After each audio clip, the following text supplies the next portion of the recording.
Good day, and welcome once again to our program where we bring you another life story to share.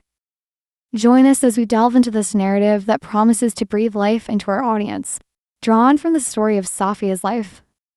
Follow us as we unfold this tale and grant it vitality through our retelling. Hello, I'm Sophea. I'm a single mother, and my daughter turned 8 last June 27th. I got pregnant when I was in my second year of college, and I felt like I was almost disowned by my parents because I was adopted. My mother passed away when I was in grade 6. She was one of the victims of an earthquake. My aunt and uncle stepped in as my second set of parents. My aunt is my mother's sister, but I consider them as my parents. I am smart. I was an honor student in grade school and the first honor in high school. I became a scholar in college at a prestigious university in Cambodia. Perhaps that's one reason why my sister Chantal and I aren't very close. She's the only biological child of our parents, while I'm adopted. We often get compared. There's only a 2-year age gap between us. Even when we were young, she bullied me because our lives were different. My biological mom was also a single mom. According to my mom, my dad was her companion in Kuwait, but he left her when he found out she was pregnant. That's how I ended up becoming a single mom too. When I got pregnant, I lost my scholarship, and my education was put on hold. This caused a lot of anger from my adopted parents. They said I wasted the money they spent on me. I felt so ashamed. So I decided to become a working student. I got a job at a fast food restaurant, working in the morning and studying at night. Thankfully, with God's grace, I completed my HTM course. I focused on tourism during my studies.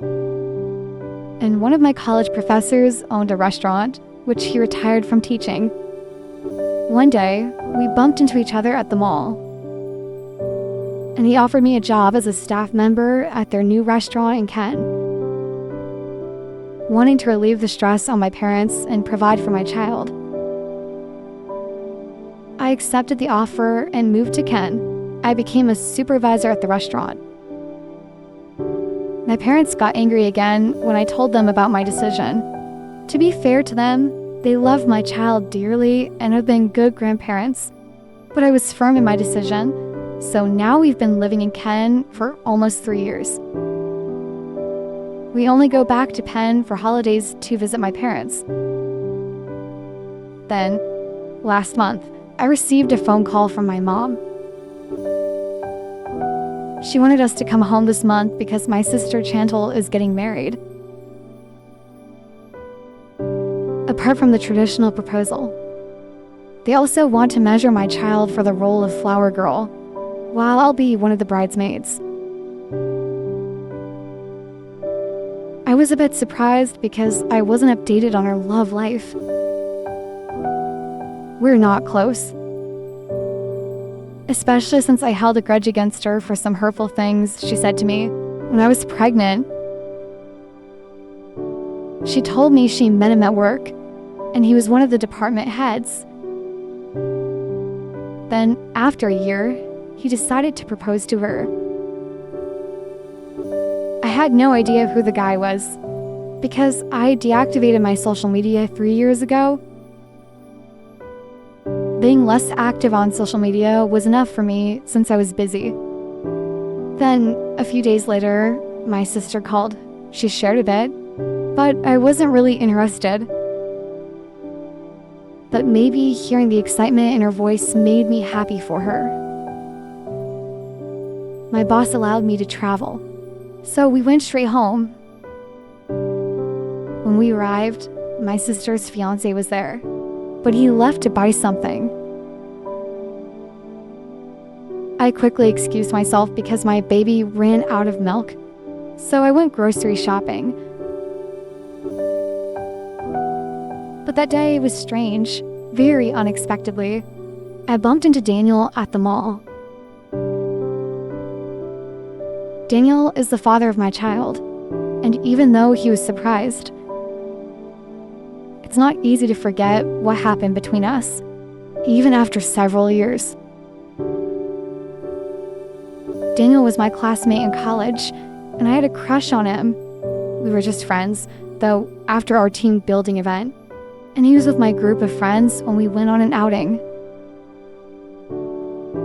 I didn't really want to join them, but I was already there, and I wanted to relax sometimes. So we had a few drinks. I got drunk because I'm not used to drinking strong alcohol. When we were heading home, I tagged along with Daniel because he said we could change clothes at his dorm near the school to avoid being obvious that we were drinking. I agreed to go along, not knowing that some of our other classmates were still out and I was still feeling a bit dizzy. I stayed at his dorm, maybe because I had a crush on him. When it was just the two of us, things got a little intimate. I was lying down when he kissed me. He was probably drunk too, and it was my first time. That night, I left while he was still asleep, and we didn't talk about it in school after. He tried to talk to me, but I was too shy to respond, so I avoided him. Then, after 2 months, I discovered that I was pregnant. I didn't tell him. Even though he sent me messages on social media, I deactivated my account because I was taken to my mother's place. I left school, and we lost touch. So imagine my surprise when we met again. He still looked handsome, and we exchanged pleasantries briefly. He asked me, "Are you already married?" "No, I am busy with work, and I don't have time in a relationship. How about you?" "Well, I'm about to get married." Feeling the awkwardness, I bid him goodbye. When I got home, I tried to forget about our encounter, but little did I know, things were about to get even more complicated. As I was dressing my daughter Teresa, my sister called me, saying that her fiancé had arrived. It was Daniel, the fiancé of my sister Chantal. You know that feeling when reality seems surreal? Especially when we are introduced to each other. Daniel, who is also Teresa's father. Both Daniel and I were surprised, and my sister noticed it, prompting her to inquire if we knew each other. Daniel was the first to respond, saying, "We were classmates in college." I forced a smile, trying to remain calm despite the overwhelming nervousness within me. Then, my mother entered carrying Teresa, and Daniel seemed to grow pale, especially when my mother revealed that Teresa was my daughter. I was trembling with anxiety because, truth be told, Teresa didn't resemble me. She looked more like Daniel, but I managed to keep my composure to conceal my unease. Throughout dinner, I noticed Daniel stealing glances at me, as if he had questions in his eyes. I prayed silently that he wouldn't notice the resemblance between Teresa and him. They even played video games together, and it was heartbreaking for me to see them bonding, unaware of their relationship. I wanted to cry knowing that they were father and daughter, yet they remained oblivious. Now, I'm struggling with how to reveal to my sister that her fiancé and the father of my child are the same person. I know it will create chaos, and I pray that August 28th comes soon, so the wedding will be over and we can return to Ken. The next day, I decided to return home, telling my mother that I could only take a short leave just for the weekend, as I had a lot of work to do. Before leaving, my sister approached me and urged me not to miss her wedding, emphasizing that even though we weren't close, I was still her only sibling. She advised us to be mature since she was getting married. She briefly mentioned Daniel, revealing that he was now the head of marketing. She knew he had studied HTM before, but had shifted courses. It didn't bother her much that we had attended the same school, but she was surprised to learn that Daniel and I were classmates. I couldn't help but wonder if she knew our history. Would she have reacted differently, perhaps with anger instead of a hug? I thought everything would be fine after returning to Ken, but one day I was shocked to see Daniel. He wanted to talk to me, claiming he had no idea Chantal was my sister, because she hadn't mentioned much about me, making me feel unimportant to her. He recounted negative stories about me, like getting pregnant at a young age and being hot-headed. To which I replied that it was indeed what happened. Then he suddenly grabbed my hand and asked, Why didn't you tell me we had a child together? I was stunned, denying his claim, saying, You're not Teresa's father. Then he took out his wallet, pulled out a photo, and my heart sank as he showed me the picture. He said, This is what I looked like when I was a child. There was no doubt Teresa's face was clear in the picture. I fell silent, apologized, and explained that I was ashamed to face him. I knew we were young back then, with dreams and aspiration, and what happened was accidental. Eventually, tears flowed uncontrollably as I hugged him, realizing Daniel had taken leave because he wanted to be with our child. He felt comfortable with Teresa and had a strong suspicion that she was our daughter. Late in the evening, Daniel brought Teresa home after taking her to the mall. To my surprise, he had food with him, suggesting we have a family dinner. My heart was overwhelmed with mixed emotions. Family sounds comforting, doesn't it? The three of us, a family. But how do I reconcile this reality with the fact that he's marrying my sister in a few days?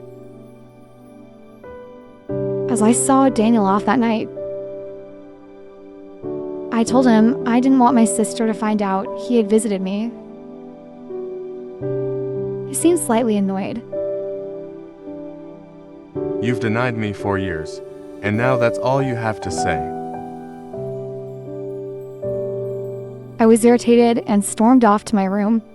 He followed and hugged me, saying, Why didn't you tell me? I've been looking for you. I texted your number and messaged you on social media, but couldn't reach you.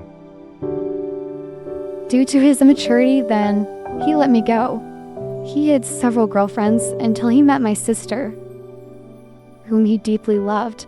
However, he didn't want to evade his responsibilities towards me, especially after meeting Teresa. I don't know how it happened, but I was surprised when he kissed me, and it escalated until he carried me to the bed. That night, something occurred between us.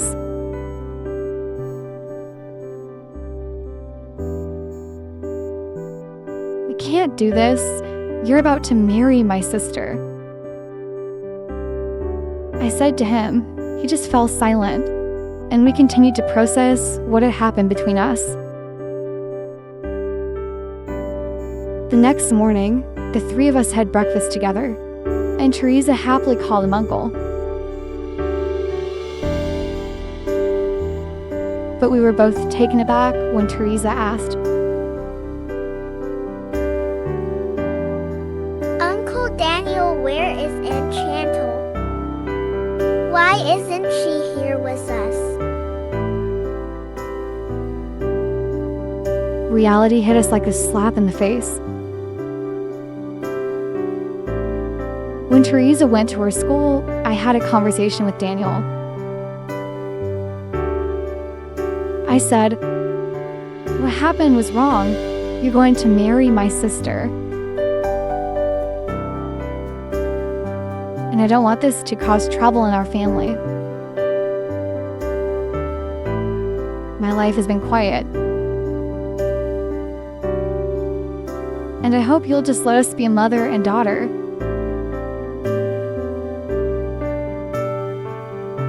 But he got angry.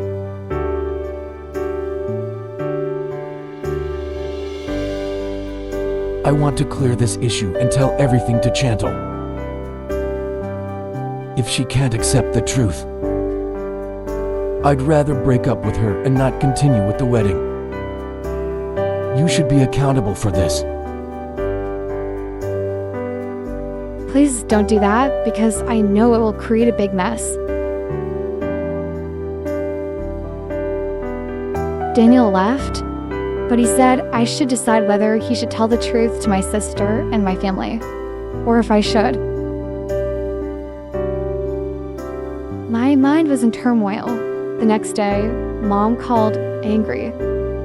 She asked, "Is Daniel Teresa's father?" But before I could answer, she said, "Don't tell Daniel that you have a child together. And never let Channel find out. Otherwise, I'll embarrass you at your workplace if this creates family trouble. Especially with Channel's upcoming wedding. Think about your debt to us. Channel was the one who lent you money when your child was sick. Don't ruin her happy life." I was even more confused. I cried. Why did this happen now that everything was going well? What should I do? Should I let my sister's wedding continue? The situation is so complicated for my child.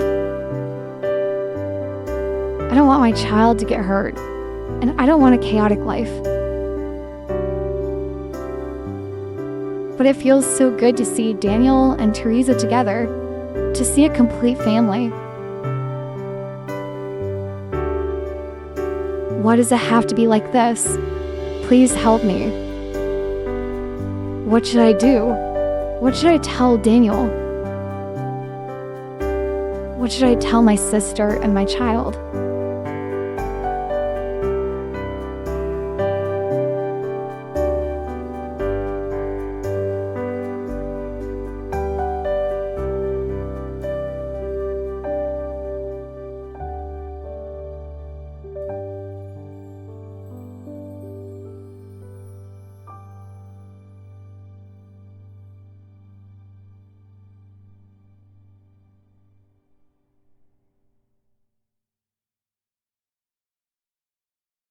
This story is sent to a woman named Sophea. Do you believe that there are still greater secrets that remain undisclosed? And do you also believe that the truth can set you free? If you were in Sophia's situation, what do you think you should do?